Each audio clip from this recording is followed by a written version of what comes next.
C'est pourquoi, mon frère, dans ta vie, tais-toi devant ces choses. Lorsque tu vas vers un chantier et qu'il est inachevé, ne juge pas, ne parle pas. Tu ne sais pas ce qu'il sera. Tu ne connais pas le plan de l'architecte. Et tu peux voir qu'il n'y a qu'un trou. Mais ce n'est pas un trou. C'est un immeuble de 10 étages. Et des fois, les gens que nous rencontrons sont comme des chantiers. Il n'y a qu'un trou.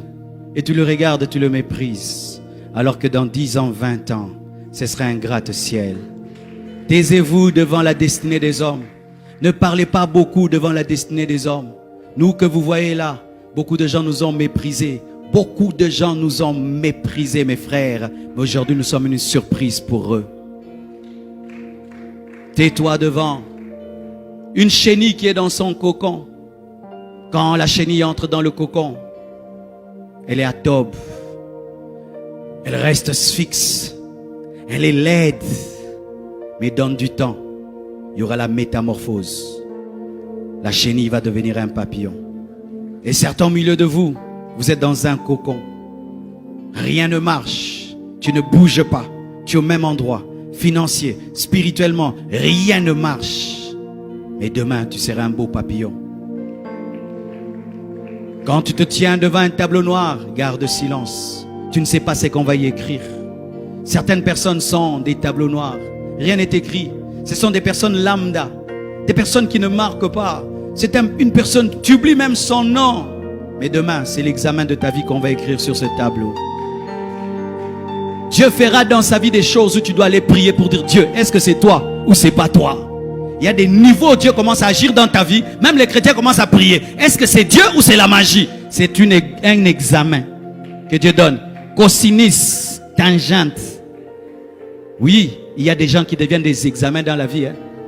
Imagine que l'un de nos frères ici seulement, il reçoit une onction, dans tous les deux il part, il ressuscite les morts. Nous allons aller en prière pour prier: Dieu, est-ce que c'est toi? Même les gens qui croient à la puissance vont aller dire: Dieu, est-ce que c'est toi? Tu entends partout, il part, ressuscite. Les gens ne font que ressusciter. Il dit seulement: ah! Les gens ressuscitent. Lorsque tu vois un homme et rien n'est écrit, ce n'est pas que le maître n'a pas la craie. Quand tu vois un papier vide, ne te moque pas du papier vide. Tu ne sais pas quelle lettre on va écrire. Peut-être une recommandation présidentielle. Arrêtez de mépriser les hommes. Arrêtez de mépriser les hommes. Ne méprisez jamais un homme. Même les païens disent des fois à leurs filles: on ne se moque pas d'un homme. Même les païens disent ça. On ne se moque pas d'un homme. Parce qu'un homme aujourd'hui, il peut marcher avec des babouches, mais demain il devient ministre. C'est pourquoi même sœur, quand tu dis d'un homme qui veut t'épouser, ne l'insulte pas. On ne dit pas non à un homme en l'insultant. Dis seulement non. Ne dis pas: regarde-toi, regarde-moi, regarde-toi. Arrêtez ces regarde-toi, regarde-moi. Il va te doubler un jour dans la pluie. Je sais ce que j'ai dit, hein. Je connais une fille il y a longtemps. Non, je saute cette partie. Elle va suivre la vidéo. Elle m'a méprisé, frère. Je suis allé demander la main en bus. Elle m'a regardé. Tu dis: je t'aime à pied, tu rentres à pied. Ne méprisez jamais les hommes. Ne regarde pas ta vie pour juger un homme. Tu n'es pas Dieu. Ne te moque jamais d'un vase brisé dans les mains d'un potier. Ne te moque jamais d'un vase brisé dans les mains d'un potier. Tu ne sais pas ce qui va devenir un vase d'or. Si tu pouvais regarder Pierre en train de renier Jésus, quel futur tu allais lui donner? Tu allais dire: zéro, il n'y a rien ici. Mais Jésus voyait, même derrière le reniement, que cet homme sera prêt à mourir pour moi. Il n'a pas pu mourir pour moi parce qu'il n'avait pas le Saint-Esprit. Quand il aura le Saint-Esprit, Pierre mourra pour moi. Il m'aime beaucoup mais il n'a pas la force. Je lui donnerai la force.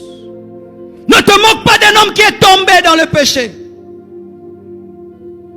Ne te moque pas d'un homme de Dieu qui est tombé dans le péché comme nous faisons maintenant à Kinshasa. Tu ne connais pas quand est-ce qu'il va se repentir. Et c'est que Dieu va lui dire. Vous aimez les épîtres de Pierre? Mais Pierre a renié son maître.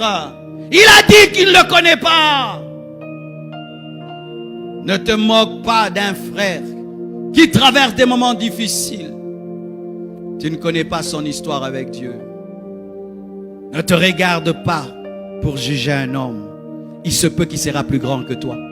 C'est pourquoi tant qu'un homme ne s'est pas tenu debout, ne dis pas que tu es plus grand que lui. Tu peux être debout, l'autre est assis et tu penses que tu es plus grand que lui. Non, il est assis, il n'est pas debout. Lorsqu'il va se déployer, il est plus grand que toi. Ne te moque pas quand tu ne comprends rien. Et même si tu comprends, il y aura toujours des choses que tu ne comprendras pas. Ils se sont moqués de Jephthé parce qu'il avait de mauvaises origines. Mais ce qu'ils ne savaient pas, c'était lui leur juge. C'était leur roi. Parce qu'en ce temps-là, Dieu n'établissait pas encore des rois, c'était des juges. Celui qui était le fils de la prostituée, c'est lui que Dieu avait choisi pour les sauver, les protéger, les défendre. Mais ils l'ont jugé selon des hommes. C'est pourquoi dans l'église, nous devons vivre dans le respect. Moi, j'ai appris à respecter les gens à l'église, mes frères. Ça fait 23 ans que je suis pasteur. Et ça fait maintenant plus de 31 ans que je suis chrétien. Je crois bien. 31 ans. J'ai vu des frères à l'église qui venaient étudier à l'église. Ils n'ont pas de maison. Ils habitent l'église. Il a toujours le même pantalon. Il prie tout le temps. Il cherche Dieu. Toi, tu viens de chez vous. Tu as papa, maman. Et tu le regardes. Mais il prie Dieu de tout son cœur. Aujourd'hui, ils sont dans le monde entier. Ils influencent la terre. Ils ont tout ce dont ils ont besoin. Les choses qu'ils demandaient à Dieu dans le secret, Dieu entendait, Dieu leur a donné. Un jour, un homme de Dieu a rencontré une sœur. C'était la fille d'un médecin. Il lui a dit, ma sœur, j'aimerais t'épouser. Et la sœur voyait le frère à l'église. Et il était bien habillé des fois. Et puis il dit, frère, je viendrai te visiter. Et ce jour-là, elle est arrivée quand le frère ne s'y attendait pas. Et la sœur arrive. Il y avait une porte. Elle entre, c'était une belle maison. Et puis elle pose la question, où est le frère Sonny? Elle dit, frère Sonny, il est derrière. Elle était déjà étonnée qu'on ne dise pas qu'il est dans la grande maison. Frère Sonny habitait dans cette grande parcelle, mais dans la petite guérite. Et elle va. Elle trouve le frère Sonny qui dormait sur un lit dont lui-même avait le secret. Tu connais ces lits là, il faut que tu t'assieds avec expérience et sagesse. Et lui, il était malade. Et trouve le frère Sonny là. Hey, tu habites ici? Oui, j'habite ici. Ah, Seigneur. Elle a dit n'importe quoi. Si la situation d'un frère est misérable, ne crache pas dessus. Tu peux te retirer seulement, mais ne crache pas dessus. Elle a jugé ce frère en fonction de son présent. Et lui a dit, mais Dieu, un jour changera ma vie. Ah, excuse-moi. Elle est partie. Et puis elle a épousé un médecin.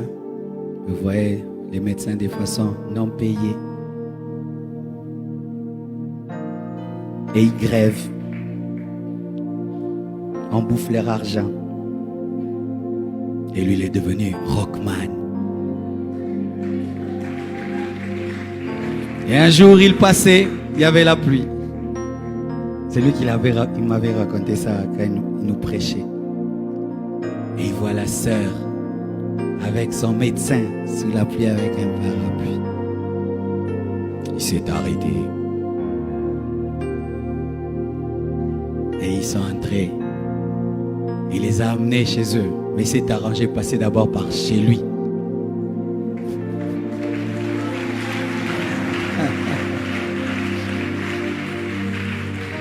pour qu'il puisse sécher.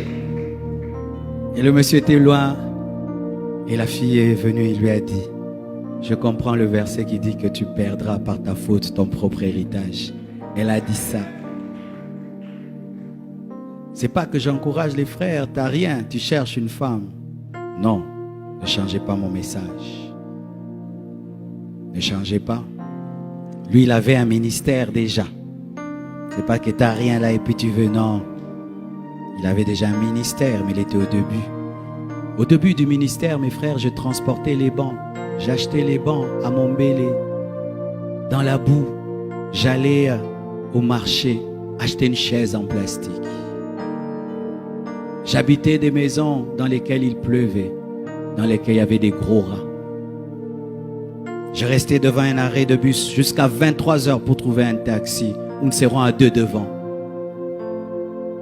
Certains, en voyant ça, m'ont méprisé. Mais d'autres ont vu qui je serais. Ne vous moquez jamais d'un homme. Jamais d'un homme. Parce que là où tu es, pour toi c'est le top. Mais l'autre va commencer là où il est ton top et va dépasser ça. Chaque homme est un point d'interrogation. Chaque homme est un mystère. Et quand tu sais ça, tu respectes les hommes. Dans ce pays, il y avait les mouvanciers. Il n'y a plus les mouvanciers. Il y avait les rôles changent. Les rôles changent. Même vous qui avez le pouvoir, soyez humble. Que tout le monde soit humble. Que Dieu vous bénisse.